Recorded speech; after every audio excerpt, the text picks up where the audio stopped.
First graders, hello to you. Mrs. Bonnerup's fourth grade class from Lakefield Elementary and Albert Lee. We have some more Lewiston Altura third graders. Good morning to you. Wabasso Public School Kindergarten, hello. Victoria Elementary first graders in Victoria, Minnesota. Good to see you.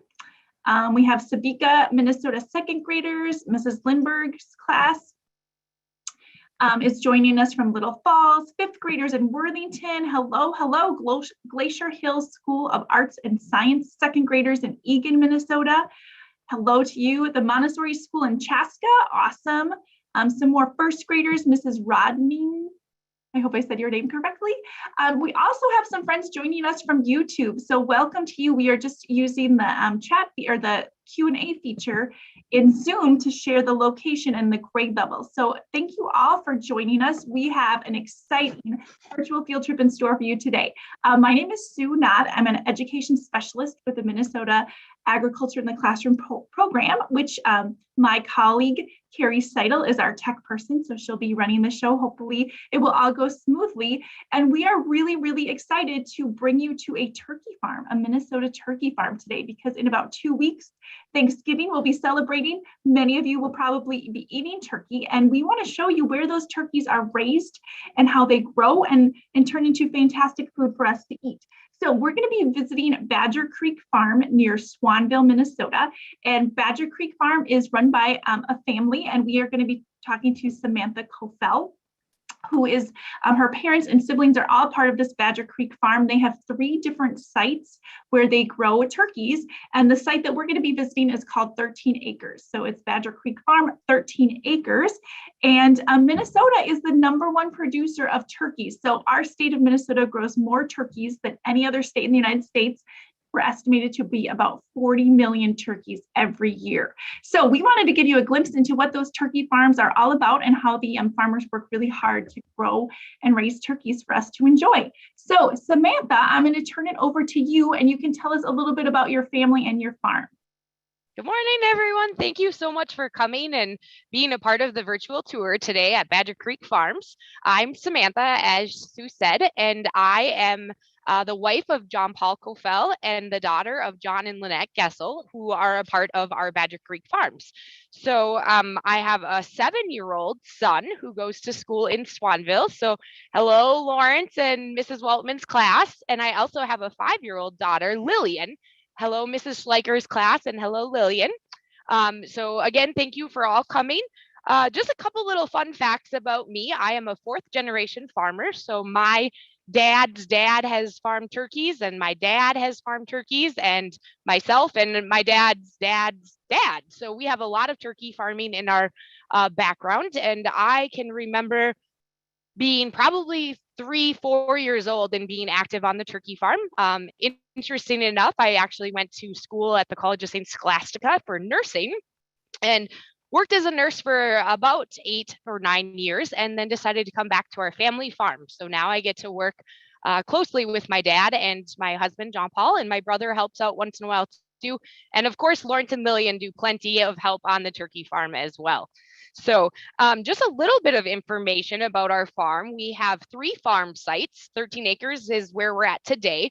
On an average, we have about 630,000 turkeys that we raise each year. And we are partner growers with Genio Farms. And so our turkeys go to Genio. We get our turkeys from them, and then they go back to Genio at the end of the growing period. We also have 8 barns in total. So 13 acres site has 4 barns, and then we have 2 other farm sites with 2 barns on each site. And there are a couple pictures with a few of our farm sites as well. So you probably are looking at those. So I think we'll go ahead and get started and let you guys see the fun part of what turkey farming is all about. So the first thing that we need to talk about is biosecurity. Biosecurity is how we keep our turkeys safe and help them not get sick. So one of the most important things, as you'll see, when you first enter the turkey barn, you're going to see a dip pan. So what you do when you enter the barn is you dip your feet. And in this dip pan is water and something called Viricid, just like a disinfectant to keep the boots clean and kill any germs that might be on them. Then we walk over to this area of the service room. And here we have what is called our line of separation. So you'll see the tape that we have. And so basically this concept is that where I'm standing right now is the dirty area. And inside the taped line is the clean area. We have our bench to kind of identify that line of separation. So before we enter into the barn, the first thing we do is we sanitize our hands or wash them. So you just put a little hand sanitizer on, which I'm sure you're all very familiar with at this point in time in our lives. And then what I'm going to do is I'm going to walk over to this area, and you'll note that I'm not going over the line of separation until I have my boot bags on. Boot bags are just little plastic bags that go over the top of our shoes. So I'm going to put them on, and I step over with one foot, and then I put the other one on, and I step over it. Now I am in our clean area of our line of separation. So let's go ahead and get started, and we'll go in to see the baby turkeys. Okay, oh, and I should mention. 1 second, Samantha. I just forgot to mention to our viewers that if they have questions that they want to ask to you, they can use the Q&A feature in Zoom. So if you have questions, please put, like if it's a student's name or a class, put that question in the Q&A and we will ask Samantha. And if you're joining us on YouTube, you can use the comment feature. And also, Samantha, we have some pictures of some exciting things that were happening earlier on your farm. Do you want to talk about those quickly? Yes, it's been such a busy morning. I almost forgot to tell you the most important part of everything. So today we actually placed the baby turkeys in the barn. So up until about 8 o'clock this morning, there were no turkeys in here. You'll see there's several pictures. The first one was that big white semi. So about 35,000 turkeys came this morning on that semi. And then the next picture shows them unloading the boxes. So the turkeys, the poults come about a day old typically, and they are in those boxes. And you'll see another picture of a specific box, and it has 4 dividers in it. And so that is to keep them kind of separated out, which follows the theory of our pens, which I'll show you in just a minute. So it has certainly been a busy morning with getting the turkeys, and now the hard work and the fun begins. So we'll go ahead and enter the barn. And just so you guys know, it's really warm in the turkey barn. We keep it probably like 85 to 90 degrees when they first come. So as you'll see right now, we're just giving you a quick shot of a pen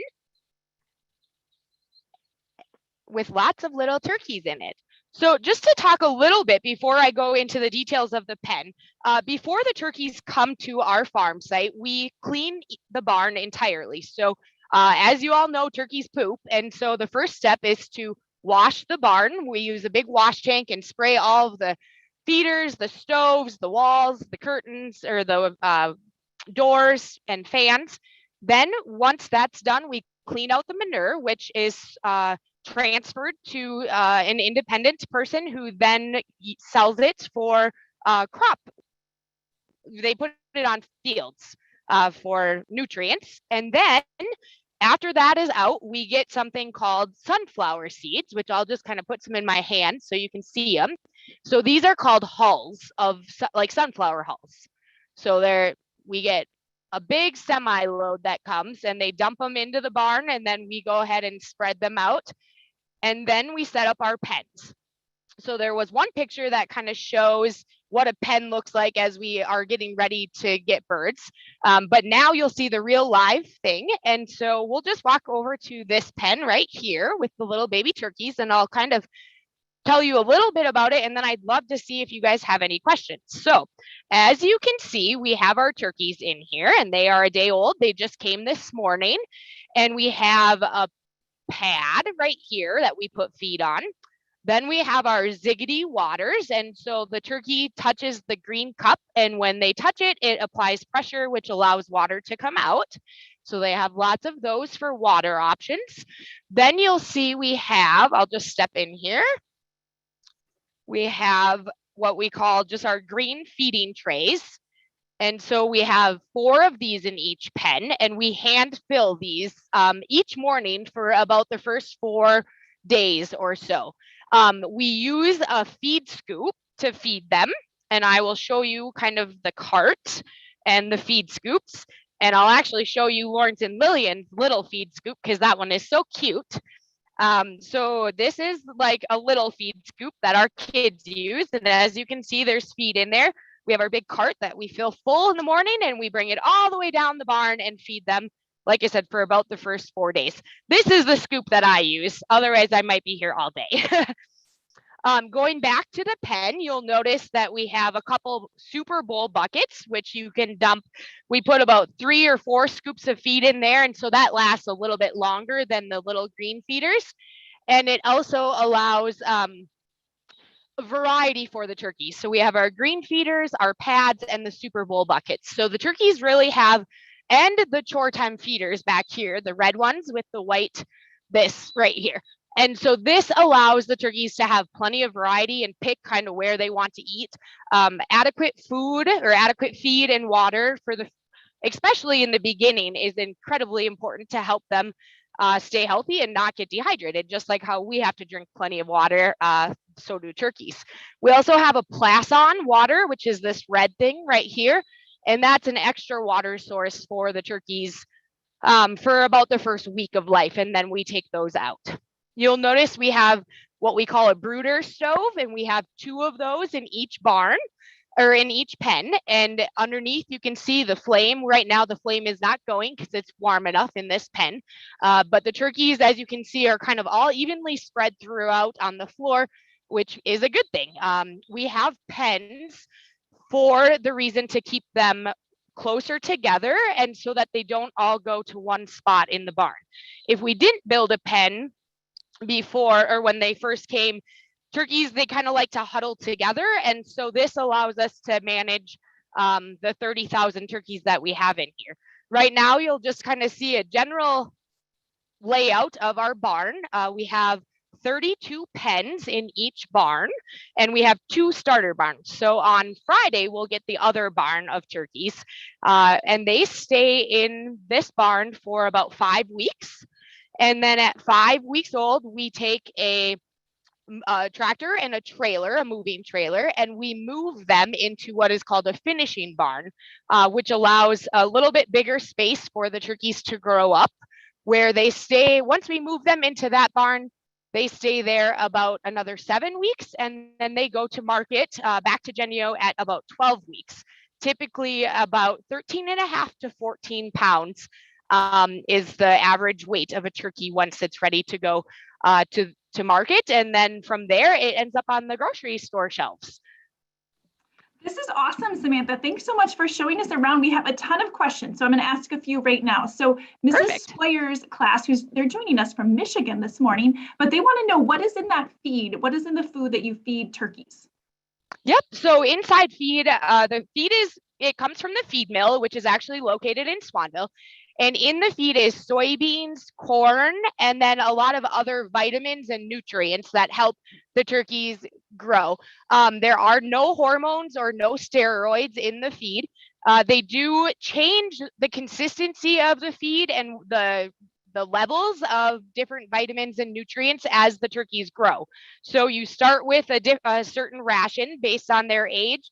And as they grow, then the feed mill changes that ration to something more, a little bit higher levels for the turkeys to continue to grow. Thank you. Okay, so a few more questions. So Red Tail Ridge Elementary, they have a funny question. They want to know if any of your turkeys can fly. No, so they don't actually fly, but when they get out of pens and get a little bit bigger, you will see them kind of flapping their wings, and they'll kind of run and try to fly, but they don't actually fly. But they do flap and run around, and that's actually a good sign. When we see our turkeys running around and flapping their wings, that means that they're happy and healthy. Awesome. Okay, so a few more questions. Mrs. Flavin's class wants to know if baby turkeys have a special name. And then also Mrs. Zimmerman wants to know if your turkeys are separated by gender. So do the boys go in one pen and the girls go in another pen, or how does that work? Oh, great questions. Okay, so first of all, if we named all these turkeys, I would never be able to keep track of them. It's hard enough to remember Lawrence and Lillian sometimes, but no, we don't have names for them. Just because there are such large amounts, that would be a little hard to remember. Going on to girl versus boy. So I actually forgot to mention that, but we raise light hens, which are female turkeys.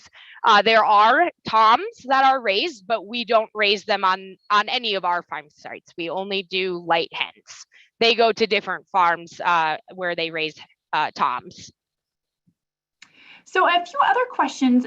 They want to know, do you have different breeds of turkeys, and are they born white, or are there different colors? So they're all born white typically, and we do have different hatcheries that we get turkeys from. So there is a Barron hatchery, a Foley hatchery, and a Detroit Lakes hatchery where we typically get them. Different varieties of the turkeys, but they are all white. So Elin in Miss Gady's class would like to know how turkeys sleep. Yeah, so as you'll see, there are some turkeys that I'll just kind of show you. They do sleep and they just lay down and they just kind of rest. So you'll see kind of by the red water, they're kind of just laying there nicely and they're resting, which they do quite a bit of the first few days. But it's important that we get them up and get them moving around so that they continue to eat and drink plenty of water and food. Awesome. So we have a class of third graders from Wyoming, New York joining us this morning, and they want to know if a group of turkeys are called a flock, or do you call them a rafter? We call them a flock of turkeys. Okay, here's another question from Red Tail Ridge in Prior Lake Elementary School. They want to know, how can you tell how old a turkey is? Well, that's a good question, and I don't know if I can totally answer that. But when they're first born, they're about, like I said, when they come to our farm, they're 1 day old, and they will continue to grow each day. And actually, by the time we let them out of pens in 4 or 5 days, you'll see a significant difference that they've gotten much bigger. We also track them each day, so we know exactly how many days old they are. And that's how we determine when we have to move our turkeys to the bigger barn and when we load them out as well. So here's an interesting question. What is the difference between wild turkeys and turkeys that are grown on farms? So there's some genetic differences, which I'm not going to talk too much about because I'm not real well versed in that area, but I'm sorry, I just lost my train of thought. So what's the difference between wild turkeys and the ones that you're growing, besides the genetics? Okay, yep. So there's genetics, and then also like with wild turkeys, they're just outside. You'll see them when you're driving around or out in the woods. With our turkeys that we raise, they are in the barn at all times, and they're domesticated. And we are raising them for food versus a wild turkey that roams in nature. And then obviously some people hunt wild turkeys, but these turkeys do not get hunted. So we had a couple questions about, when do turkeys start to get their color? And I think maybe you want to talk about that. That maybe is another difference between wild and farmed turkeys. Yeah, so as you can see right now, it doesn't really even look like they have a bunch of feathers on them because they're just they kind of feel like just fuzzy, as you can see. Like here's the little turkey, and but it does have feathers, and they will start to develop as they get older, but they do stay white the whole time, unlike a wild turkey. When that's born, I'm not even sure the color of a wild turkey, but I'm assuming a wild turkey has color from the get-go, but that's not my specialty area. Okay, awesome, thanks. So a few more questions. So this maybe was the question before I asked you if your turkeys have names, and you said they do not, but is there a name for baby turkeys like we call baby cats, kittens? And then also, when you have these tiny little baby turkeys, do you give them any medicine to make sure they stay healthy? Okay, so a baby turkey is called a poult when they first arrive. So they deliver our poults. And then as far as medication goes, our goal is to raise them with fresh water as much as possible. Just like humans, sometimes turkeys do need a little medication to keep them healthy, but for the most part, as long as things go right, we use fresh water and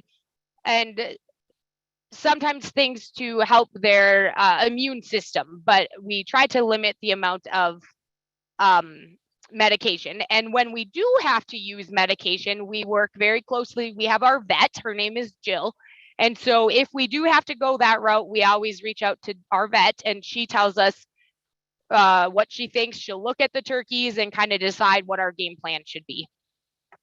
Great. So we can see some of those poults behind you in their pen. How many poults are in each pen? So it does depend, depending on how many turkeys we're placing. And in the summertime, we sometimes place a few less because as they continue to get bigger, with the heat in the summer, we want to try to reduce capacity just so that they have a little more growing room and space. But on average, we put about 900 little baby poults in each pen. Awesome. Okay, so we have a bunch of... I should say too, though, that definitely depends on the size of your barn, because like that's specific to this farm site. At our other farms, we place less because you need so much room for a turkey. Basically, I don't know the exact numbers, but they do have specific dimensions of like for one turkey, you need this much space for growing room.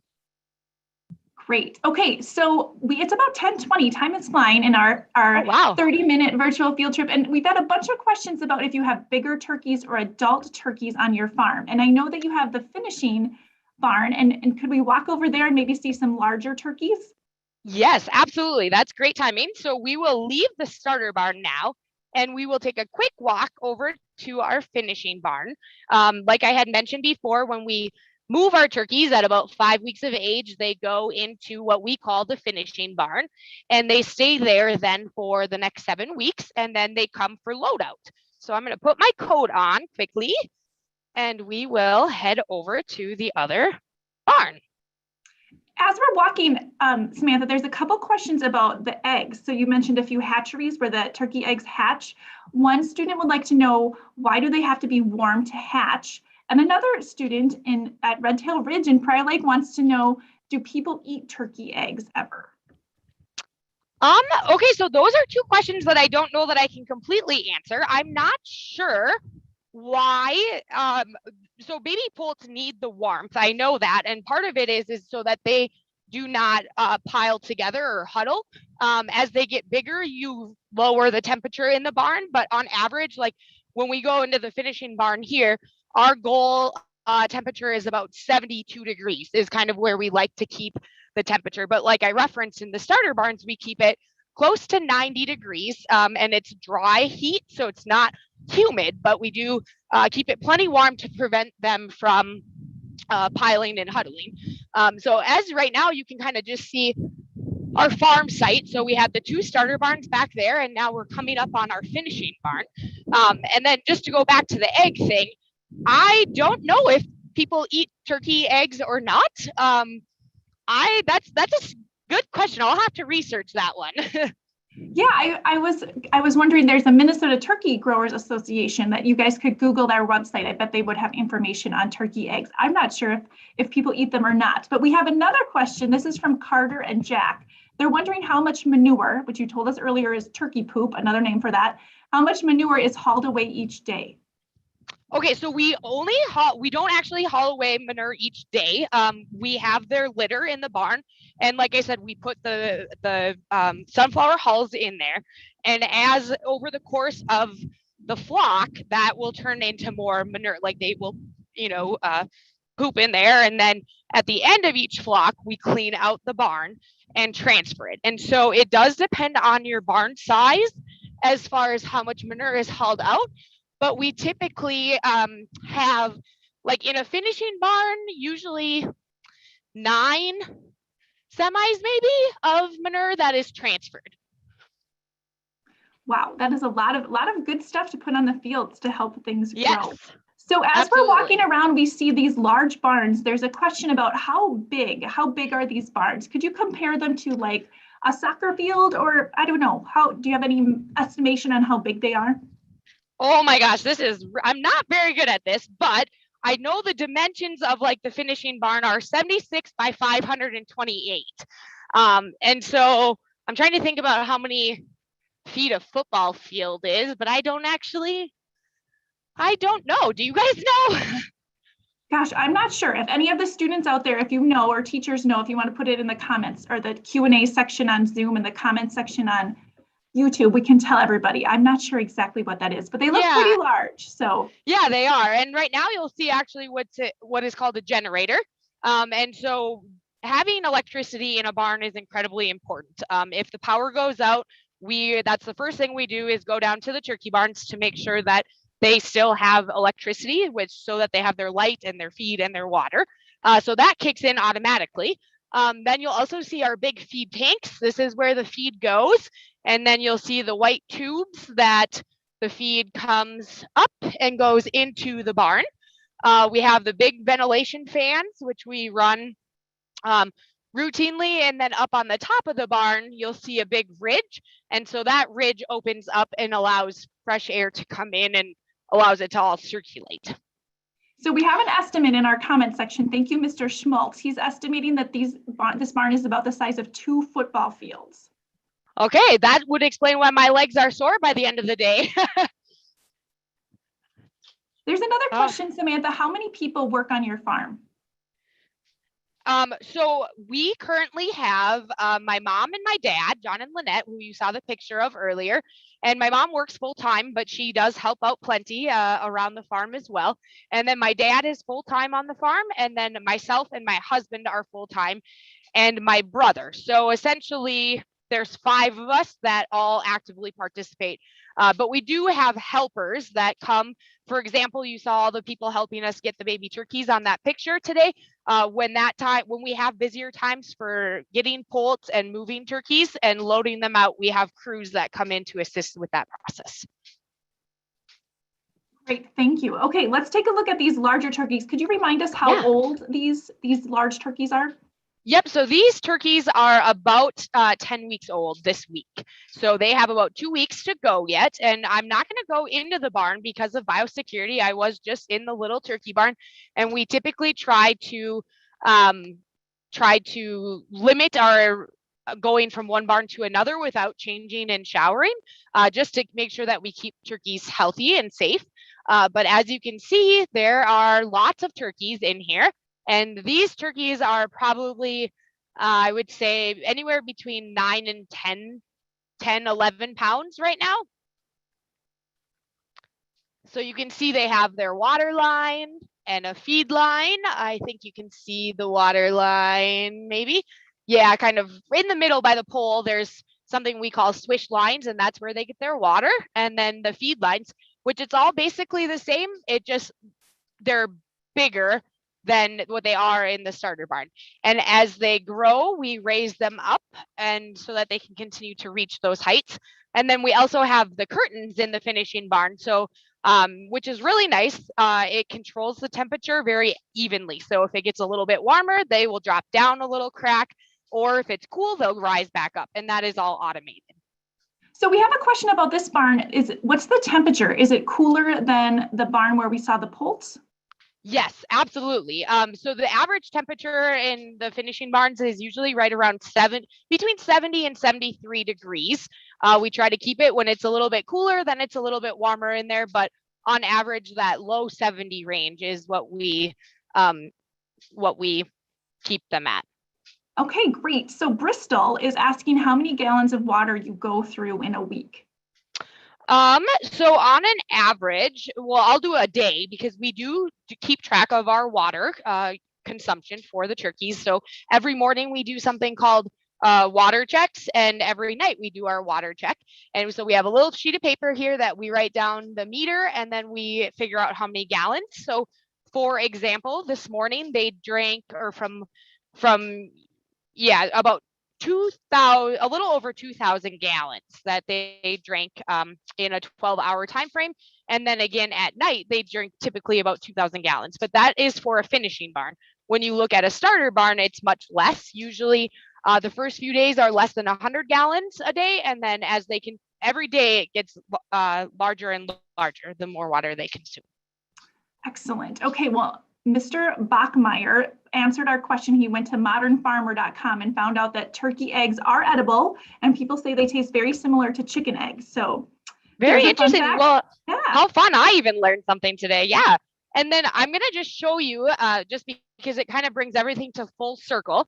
So as you can see, here is what a finished product looks like. So when we load them out, they go to Genio, they clean them, and they process them, and they put them into a nice package. And so this is one of the birds that this is what it looks like when you go to the store. So it's kind of interesting to see them start from little tiny poults all the way to what we have in the finishing barn. And then in a couple weeks, this is the end product.